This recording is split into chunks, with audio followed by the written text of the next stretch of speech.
Affaire Yaya Touré. La journaliste Anicette Konan fait de lourdes révélations. L'affaire impliquant Anicette Konan et Yaya Touré s'est imposée ces dernières semaines comme l'un des dossiers les plus suivis dans l'espace médiatique ivoirien et africain. Elle a pris racine dans une relation personnelle entre la journaliste et le footballeur, relation qui, selon les déclarations d'Anicette Konan, aurait donné lieu à des tensions importantes et à des différends financiers et personnels. La plaignante a affirmé, dans des propos relayés par les médias, qu'elle avait subi des pressions dans le cadre de cette relation, incluant des demandes liées à des compensations financières et des décisions personnelles dont elle estime avoir été victime. Ces affirmations ont conduit à la dépôt d'une plainte officielle auprès du procureur de la République à Abidjan, acte confirmé par plusieurs sources journalistiques fiables. Le dépôt de cette plainte marque l'entrée formelle de l'affaire dans le cadre judiciaire et permet de distinguer les faits officiels des rumeurs circulant sur les réseaux sociaux et dans l'opinion publique. La plainte, qui constitue le fondement officiel de l'affaire, a été présentée par Anicette Konan comme une démarche visant à obtenir justice et à clarifier sa situation, notamment en ce qui concerne les pressions qu'elle affirme avoir subies et les impacts psychologiques liés à cette relation. Dès la diffusion de cette plainte, l'affaire a pris un caractère public immédiat. Les réseaux sociaux ont amplifié la portée de l'affaire à travers la diffusion de vidéos, captures d'écran et messages attribués aux protagonistes. Ces contenus ont contribué à polariser l'opinion, certains soutenant la version d'Anicette Konan, d'autres défendant Yaya Touré et appelant à la prudence et à la vérification des faits. Dans ce contexte, Camille Makosso est intervenu publiquement pour défendre le footballeur. Dans son intervention, Makosso a souligné que les vidéos et contenus diffusés ne constituaient pas nécessairement des preuves directes et qu'il fallait distinguer les éléments allégués des faits établis. Il a affirmé que certaines démarches d'Anicette Konan pouvaient être interprétées comme une tentative de médiatisation ou une forme de pression indirecte, appelant à la prudence dans l'évaluation des contenus circulant sur les réseaux sociaux. Il a également insisté sur le respect de la présomption d'innocence et sur la nécessité de ne pas stigmatiser ou ridiculiser Yaya Touré dans le débat public.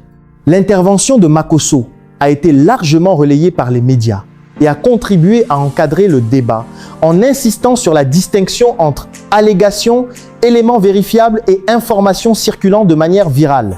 La médiatisation de l'affaire a pris une nouvelle tournure avec l'annonce par Anicette Konan de la publication prochaine d'un livre relatant les détails de sa relation avec Yaya Touré et les éléments qu'elle considère comme essentiels pour expliquer sa version des faits.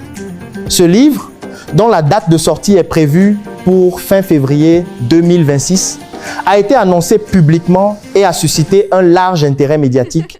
Les journalistes et observateurs ont relevé que cette initiative allait probablement fournir de nouvelles précisions sur l'affaire, notamment sur les aspects financiers évoqués et sur les décisions personnelles qui ont conduit à la plainte. Si le livre est publié, il pourrait devenir une source importante pour documenter la chronologie des événements et pour comprendre la perspective d'Anicette Konan, tout en restant à confirmer que les informations qu'il contient seront recevables ou vérifiables dans un cadre judiciaire.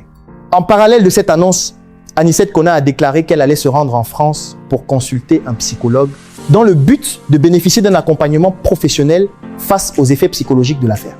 Elle a expliqué que l'attention médiatique intense et la diffusion virale de contenus la concernant avaient un impact sur sa santé mentale et qu'elle souhaitait se protéger et se préparer aux prochaines étapes, notamment la publication de son livre et le suivi de sa plainte.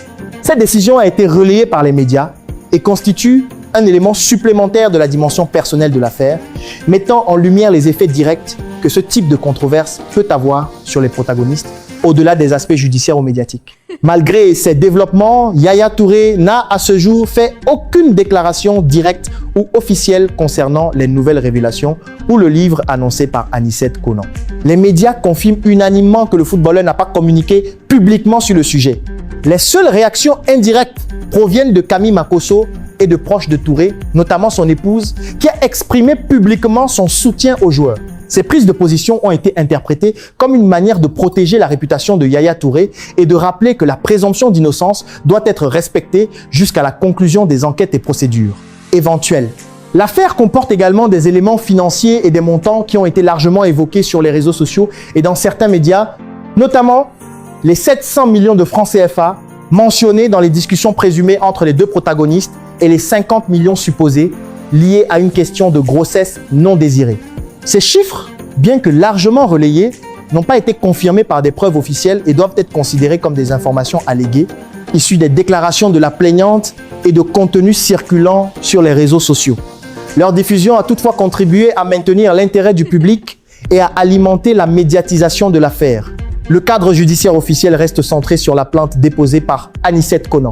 Le procureur de la République à Abidjan est saisi du dossier et doit examiner les éléments pour décider de l'ouverture éventuelle d'une information judiciaire. À ce stade, aucune mise en examen ou action judiciaire formelle n'a été annoncée et l'affaire reste donc au stade préliminaire. Les médias ont noté que l'absence de réaction officielle de Yaya Touré contribue à maintenir l'attention sur le dossier et à alimenter les spéculations, tout en laissant intact le principe de présomption d'innocence. Les contenus circulant sur les réseaux sociaux ont provoqué une forte polarisation. Certains internautes ont pris fait et cause pour Anicet Konan, relayant ses déclarations et les contenus qu'elle partage, tandis que d'autres ont exprimé leur soutien à Yaya Touré, soulignant l'importance de ne pas tirer de conclusions hâtives avant qu'une décision judiciaire ne soit rendue. Cette dynamique a renforcé la médiatisation de l'affaire et accentué la pression sur les protagonistes qui doivent désormais gérer à la fois l'exposition médiatique et les conséquences personnelles de la controverse. La chronologie des événements est marquée par plusieurs étapes significatives. Après la relation initiale et les tensions présumées, Anicet Konan a porté plainte, puis Camille Makosso est intervenu pour défendre Yaya Touré.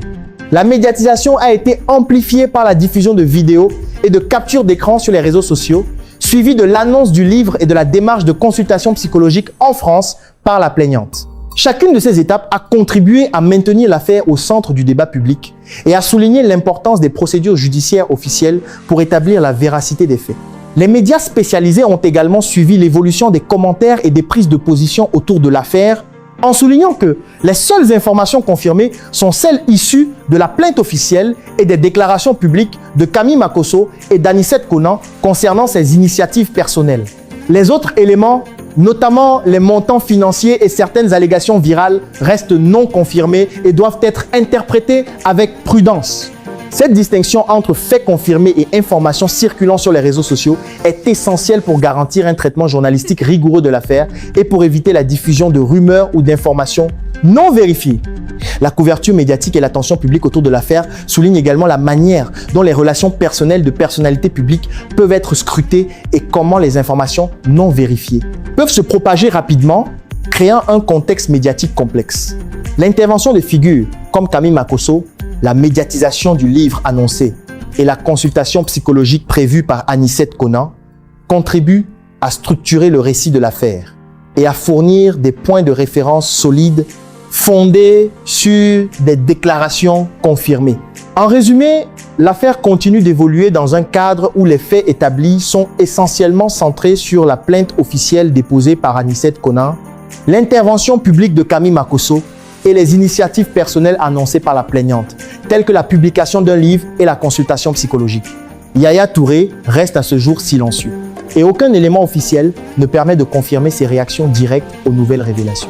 Les montants et détails allégués circulant sur les réseaux sociaux doivent être considérés avec prudence et le cadre judiciaire reste le seul espace où les faits pourront être établis de manière incontestable.